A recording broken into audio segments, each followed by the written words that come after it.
Today, I'm going to go over the top 3 ways that you can qualify for a mortgage.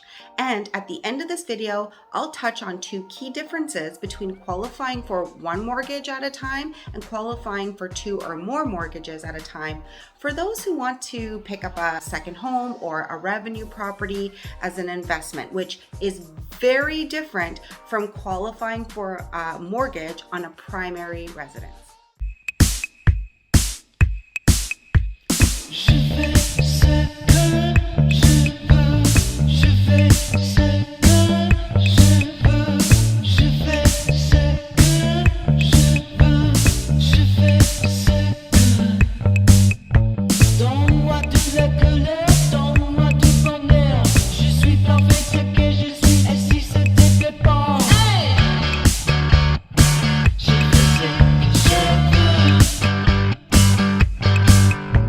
What's up, everybody? I'm Patricia Kiteke with the Kiteke Lifestyle Real Estate Team, and I wanted to talk about qualifying for mortgages because even though it might seem kind of basic, we get asked, how do I qualify for a mortgage all the time?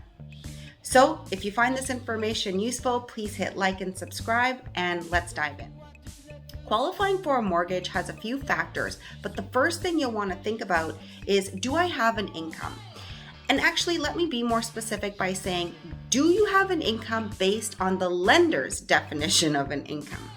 There's a lot of reasons why someone might not be earning money in the moment the way that the lenders want to see it. So, maybe you just had a baby and you're on parental leave or a hiatus of some kind from your job that you plan to go back to in the not so distant future.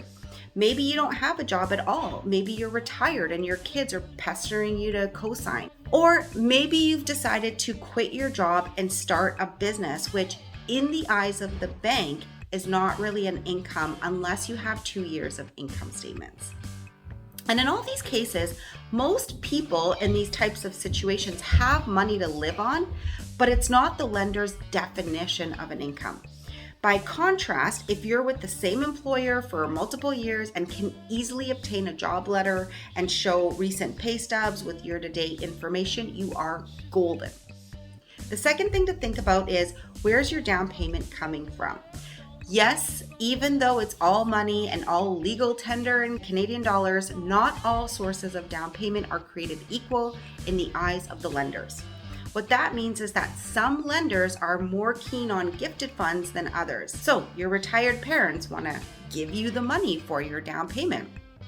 That's great, but some lenders may actually want the funds to come from your savings instead. So I know this seems really nosy, and if that weren't even enough, different lenders even have different timeframes that they want to see the cash sitting in your bank account before they consider it a legitimate source of down payment funds. So the source of your down payment absolutely factors into your mortgage approval. Lenders are so bossy.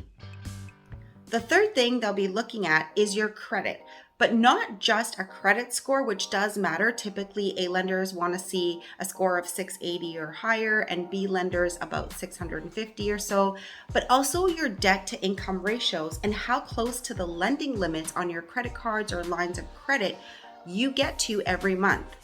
Did you know that from a lender's perspective, it's actually better to have a high credit limit and only use about 40% of that credit limit than it is to have a lower credit limit and hit 70 to 80% of that limit, even if you pay the card off every month?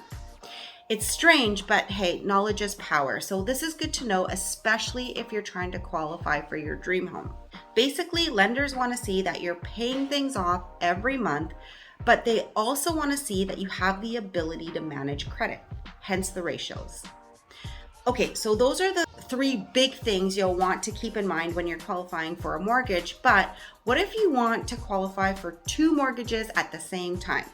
As promised, here's a key difference from when you're qualifying for an additional property outside of the one you already live in.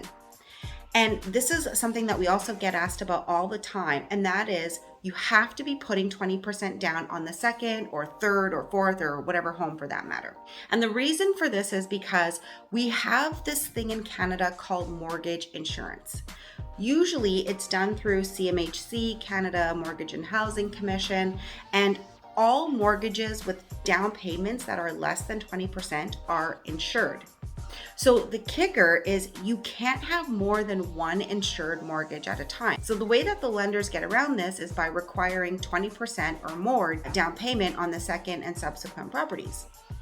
The good news though is that even though you'll need more money down, you can usually add the rental income, if there is any from the property that you're buying or the revenue property, to the income portion of your qualifications when purchasing that investment property.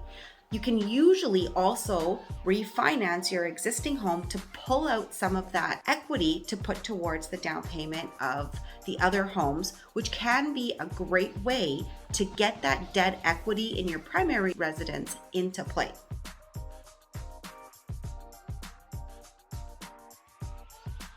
So there you have it. Those are the basics of qualifying for a mortgage and or a second property.